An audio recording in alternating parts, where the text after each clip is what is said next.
Welcome to Hard Talk with me, Zeinab Badawi. The Turkish government is using a state of emergency to continue hunting down people whom it claims are followers of the reclusive US-based Turkish cleric Fethullah Gulen.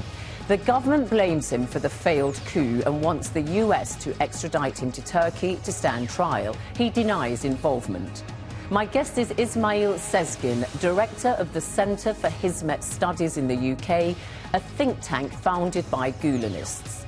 Is the Gulenist movement a threat to the Turkish state?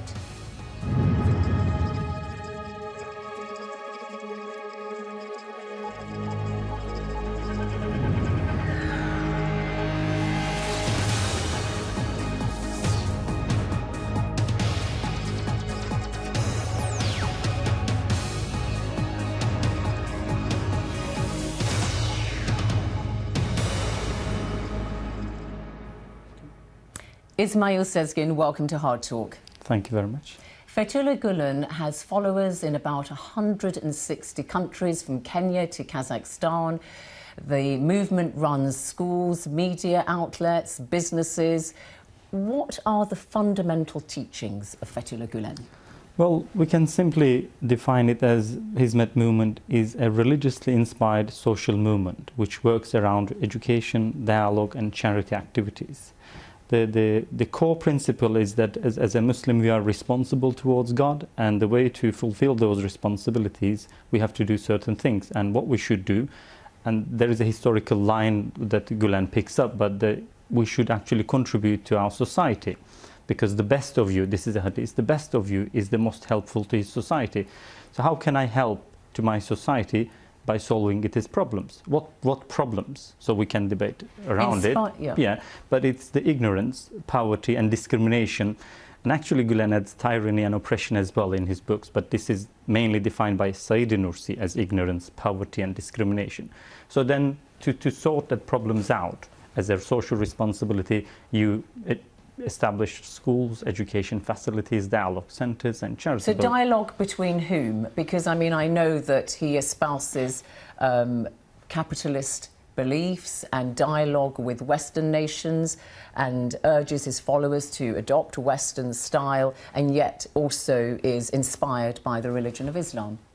Well, first of all, dialogue with whom is just itself says that dialogue with the other, not imposing yourself, but engaging with other. And that other can be different people. In Turkish context, you're a majority Muslim country. It might be minority religions, but in different places, it becomes the other people, whoever you are sharing the environment with, your neighbors. So in that case, there is a way. Islam actually is not against the dialogue. It inspires dialogue. It encourages dialogue to engage with other in a good way, good neighborhood. So that in that sense, dialogue with other is a concept. As far as you can remain faithful to your faith and can present yourself in the society. Okay, but his beliefs derived from religion have put him on a collision course in the past when he was living in Turkey, and Fethullah Gulen's influence really precedes that of the AK party. So, for example, he has been on the run when, after the 1980 coup in Turkey, some of the generals thought that he might have been involved in that. He's had a spell in detention. So this is somebody who has got a bit of controversy attached to his past, somebody who has made a stand against the secularists in Turkey. Well, in one way, I wouldn't say as a stand, but somebody who definitely come up with a different idea than what we have, like in majority Muslim groups. For instance, when the Atatürk abolished the Arabic alphabet and changed the education You're going system. back to the 1930s there, Kemal Atatürk. So there was different responses, and Gulen's response was to reclaim that education area, go back to it actually transpires in my own life. My grandfather didn't want to buy a TV in the house because it was a product of modernity, it was un-Islamic.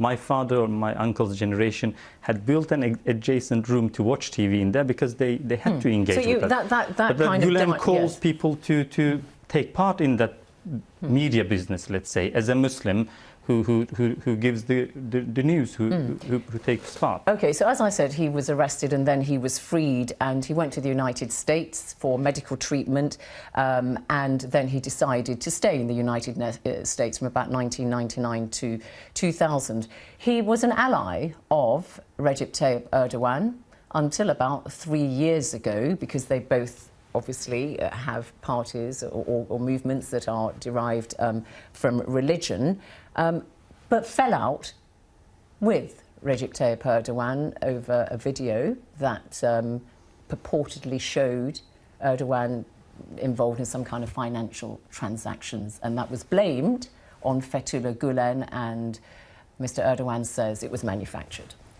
Okay, you know, that debate never gone to court, so I won't be able to say what was the real case. But I would say this is, Fethullah Gulen's understanding doesn't put politics at the heart of Islamic understanding. It says 95% of the religion is about individual life, and 5% may be about the restructuring society.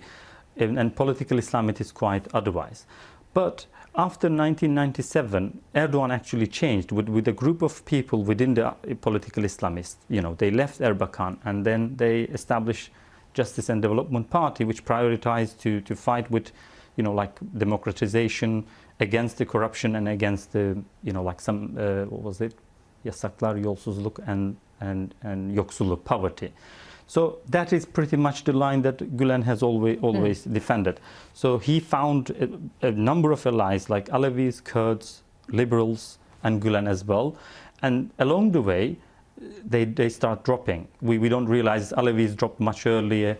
And that's Kurds an dropped, offshoot of Shia Islam. But really my question, Ismail Sezgin, is that here you had two allies, yes, and that now they are obviously are highly critical, to put it mildly, of each other. And I put it to you that some observers have noticed, for example, Ezgi Basaram, who's now at Oxford University, that the Gulen movement thinks it should govern, as it did a lot of the hard work toppling the secularist movement. And is that really what is at the base of the tensions between the two? I think that's not the tension between the two. I think there is a lot to do with Gulen movement becoming a global phenomenon. For instance, if there is a corruption scandal came about, will you be able to still support the government in Turkey, although it is corrupted, allegedly, and still maintain a pro-democratic, you know, like a clean Islam that you advocate for in the rest of the country? So you can't actually have two faces. You have to say, okay, let's, you know, like, maybe this should be cleared out. And then Erdogan didn't like that, so that became Okay, so you're presenting the teachings of Gulen as very non-violent and conciliatory and seeking dialogue and so on, but I have to put it to you that when in about 2007, 2008, there were investigations into the military in Turkey to see, you know, who were the secularists and so on there, that Peter Westmacott, the former British ambassador to Turkey, said that there was a lot of fabricated evidence against military officers, and he says it was the followers of Gulen in the police and prosecution who fabricated that evidence. Well, that shows that you have a duplicity amongst his followers. I do understand that, that is a very nasty thing if that is true. The thing is that... Well, why would he say it? Peter Westmacott, the British ambassador, former British ambassador to Turkey.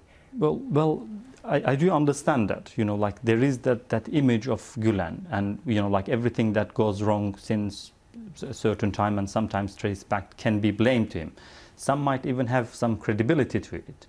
But, you know, like it's you know, highly unlikely for me to believe in something before I see, you know, like that has been taken to a court and said, well, yeah, this is done because of Gulen and Gulenist. All right, so I have to make it clear, you are not a spokesperson for Fethullah Gulen, no, and you've carried out extensive research, a PhD, on the teachings of Fethullah Gulen, and obviously, as I said, you run a think tank which is inspired, as your website says, and funded and founded by followers of Fethullah Gulen.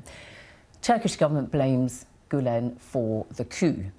Turkish columnist Mustafa Aykul, not a supporter of the AK party, says the claim that Gulenists must be the driving force of the coup is no crazy conspiracy theory. It's the most plausible theory. What do you say to that? I would say it is not different than all the theories that we heard so far, and, you know, like, and it is just shows that the Gulen movement is a very convenient scapegoat in here, because nobody really has an evidence. There has been 12 days. We don't know General Staff and his involvement. We don't know his aides are involved. We don't know who actually did the coup, who is the commander-in-chief of the coup. And then we should investigate who is behind that, whether CIA or this and that. I'm not claiming that is, but there are a lot of arguments like that. So I think jumping, before you know who did the coup, jumping that, oh, this should be behind this coup, should be this guy, is just like repeating the same arguments last 3-4 years. So who are you saying it might? You're saying it might be the CIA? Is that what you're saying? No, I don't say it might be the CIA. You're saying it might be Erdogan himself, because some people have put that thought out. Is that what you're suggesting it might be? No, not at all. I think this is a coup. And it's not a new thing. And the Turkish military has a military tutelage over the government. It's like Atatürk set the republic and handed over to the army's supervision. They've always been the custodians of secularism, as it were. Just quickly on that CIA, Ros Wilson, former US ambassador to Turkey, says the idea that the CIA or the Americans might have been behind this coup is preposterous. No, just to put that out there. It is stupid as well. Okay, what I'm saying is that claim doesn't have any credit. You said, OK, nobody has managed to get into court yet. It's still early days, as you said, from the mid-July coup. But there are observers who really know the Turkish scene very well. I'll give you one example. Harvard professor Dani Rodrik.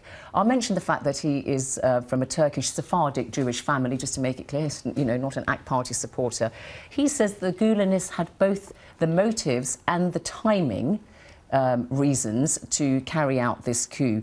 He says that they learned of an impending sweep against them by the Turkish government, so they decided to move, and I quote, early and quickly.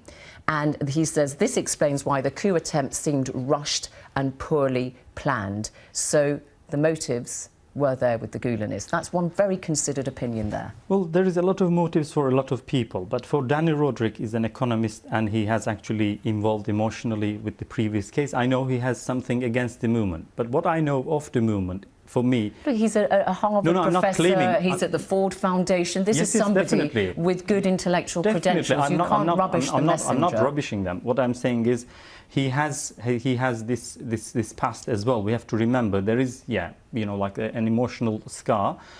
In my case, the way I see it, what I have read from the Gulen, and if I look into their existence in 160 countries, in opposed to their diminished existence in Turkey at the moment, it's not quite timely at all. If they do such a coup, that would finish the Gulen movement as we know it. That is a suicide for the Gulen movement to do even to attempt a coup.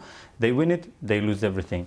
They fail, they lose still everything. Not necessarily so. It's estimated that he has about 15 to 20 million followers worldwide. And the Turkish government has said that about 8,000 Turkish officers were involved in the coup, which is about 1.5% of the Turkish army. And that's, some people say that's roughly the figure of the representation of the Gulenists in the civil service, in the judiciary, in the police and in the army. So, why can that not be the case? We know that there have been senior military officers who have made confessions to being closet Gulenists. I'll give you one example. Lieutenant Colonel Levent Turkan, an aide to the Chief of the General Staff in Turkey. And again, Professor Dani Rodrik says his testimony is quite detailed. He names names and it rings true. So it's not just as a result of being allegedly beaten up. I do understand that. But then again, we know that, let's say, the Kemalist and secular branch within the army never liked Gulen. So in a failed coup, you can easily blame it on Nailon. You wouldn't claim it for yourself. Whoever did it, it's very convenient at the moment to say something.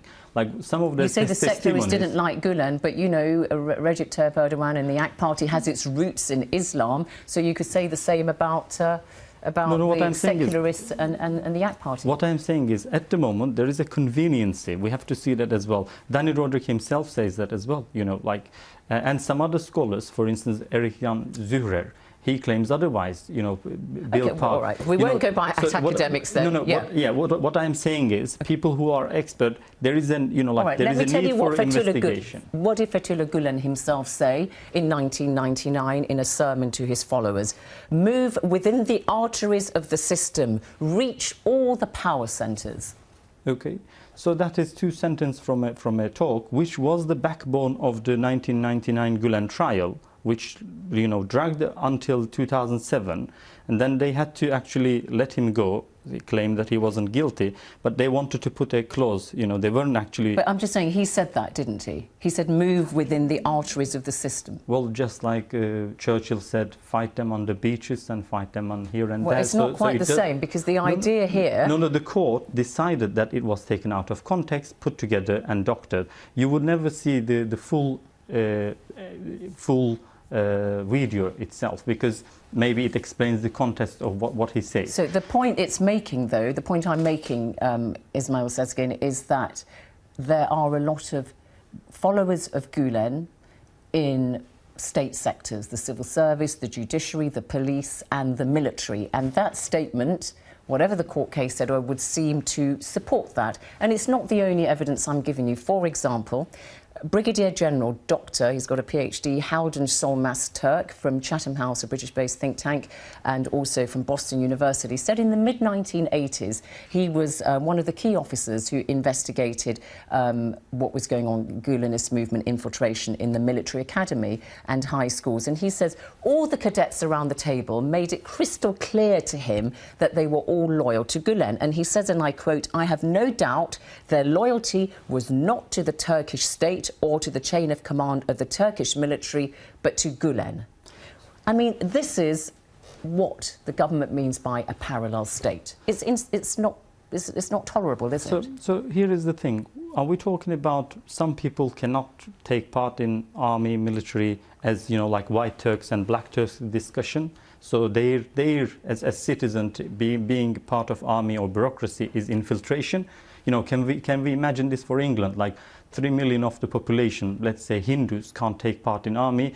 They have to shave their beards and look like white British. No, but if they serve in the British Army, they have to pledge allegiance to the Queen, the head of state. What would not be tolerated is if they said, we actually have allegiance. And I agree with that. Before we have allegiance to the Queen, we actually have this loyalty to this other person. That no country would tolerate that. And nobody expects that toleration. We just want is an investigation.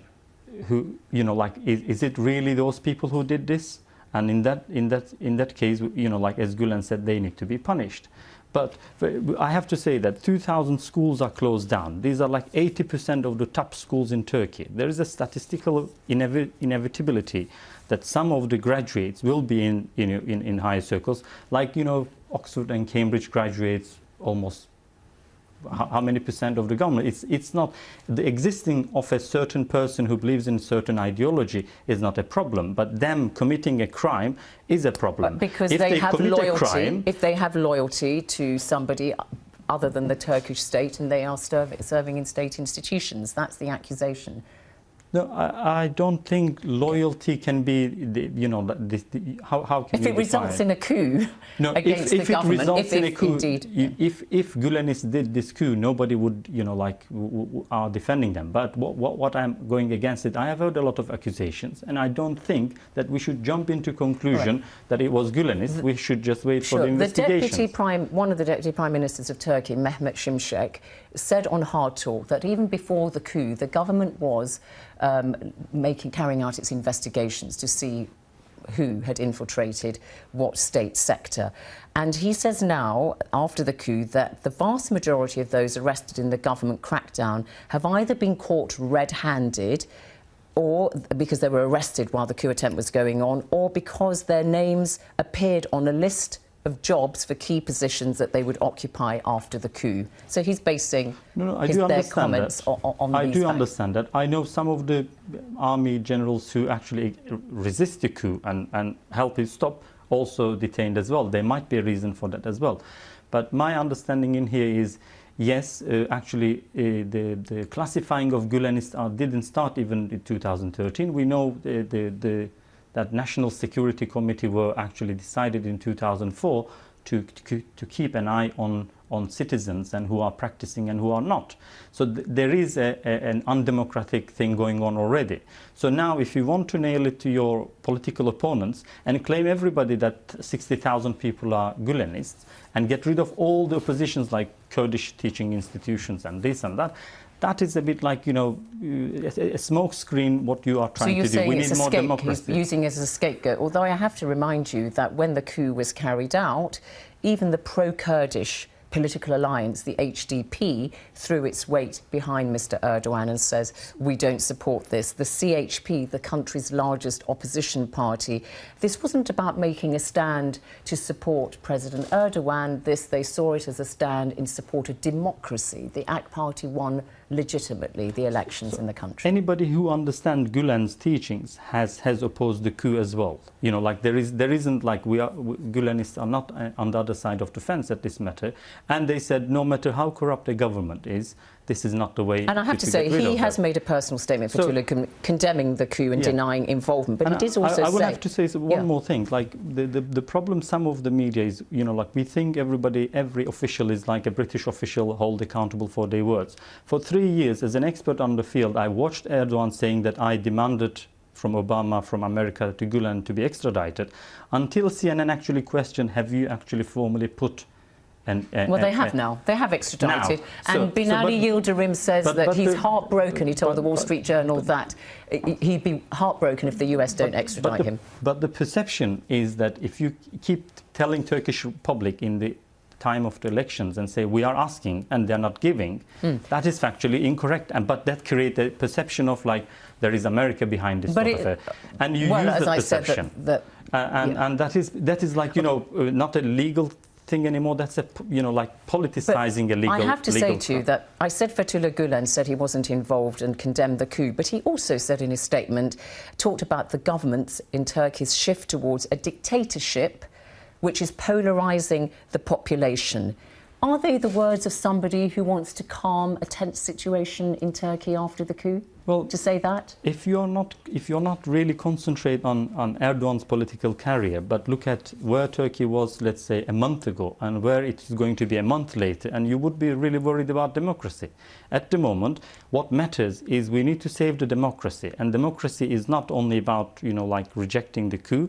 It's also about protecting minority rights and giving freedom of speech. It's also about finding who was responsible for killing 173 civilians, including one 16-year-old boy, shot. All those families in Turkey now that have no father, because it was mostly men who were killed. So the government has got to find out, as Zia Meral, an analyst, said, that the purges, that is legitimate. There does have to be an aggressive response to find out who was involved in this coup. Yes, I do agree. We have to find who is involved. It is very tragic, and we have to really put all our weight at the back. But if we are talking a government getting rid of, like Theresa May getting rid of 2,700 judges who will make the investigations, and from the first minute, before even the coup ends, starts claiming that this person is responsible, how the replaced judges will be, you know, like, will be objective. The government says the due process of law will be looked at and so on. I want to ask you just very briefly and quickly at the end. The Turkish novelist Elif Shafak says people of varied background, Kemalists, Kurds, liberals, nationalists, conservatives, stood shoulder to shoulder in resistance to the plotters. For the first time in years, Turkish society felt united. This could actually lead to greater national unity in Turkey. Briefly. That is my first point when I realized the coup is going down. I said this might be end of military tutelage as we know it in Turkey. So that is one of the greatest signs that people of Turkey has actually embraced the democracy. It wasn't the case 10 years ago, but it will have to still move. So it won't be authoritarianism necessarily that is the result? I hope not, but at the moment there is a state of emergency, and we'll hope that the people who are responsible are being brought to justice and punished accordingly. Ismail Sezgin, thank you very much indeed for coming on Hard Talk. Thank you. Thank you very much. So